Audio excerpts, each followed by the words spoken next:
million students that are in low-cost private schools, and specifically those 100 million students are in schools where fees are less than $10 a month. The low-cost private schools have characteristics of the best schools across the world.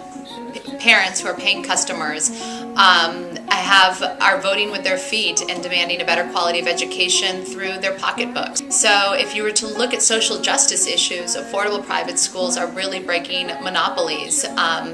Monopolies in the education system in low-income communities. Poor parents now have a choice in where to send their children.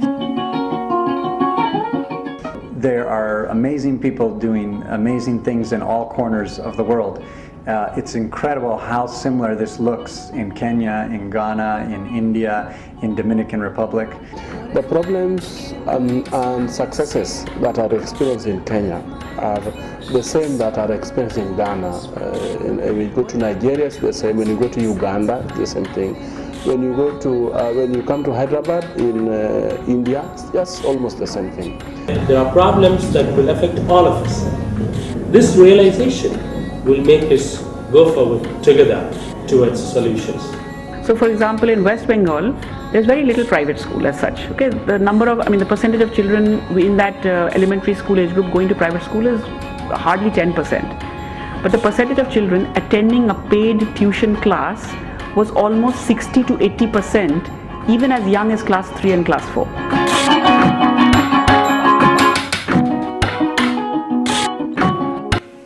Expanding awareness is key to our Enterprising Schools initiative because it raises visibility of the market as well as drives increases in market transparency.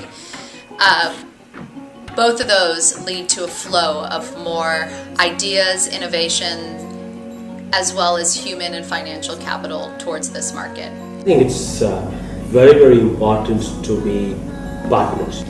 You have the government on one side, you have the service providers on the other side, you have the parents and the children whose future is dependent upon how well we are able to coordinate amongst ourselves to be able to provide better quality education.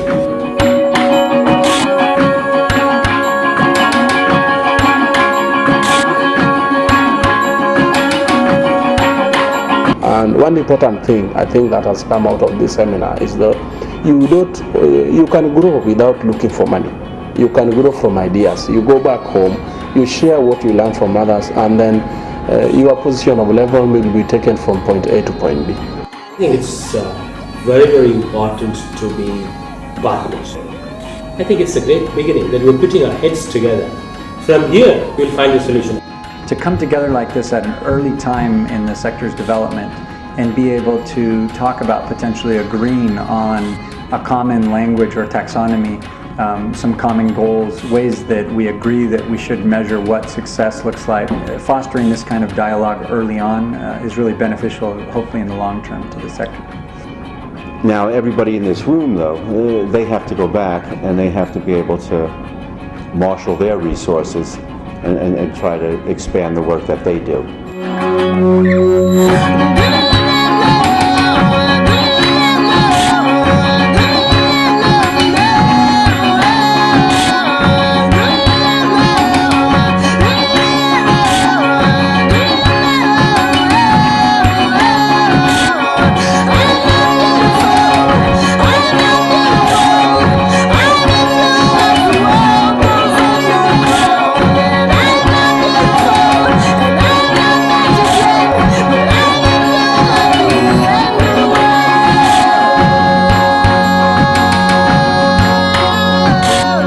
The potential to have impact in this world has just scratched the surface, and it's exciting to be a part of something that is not yet even a wave, it's just a swell, and I'm pretty confident it will become a wave, and so I'm really impressed by the task that lies ahead.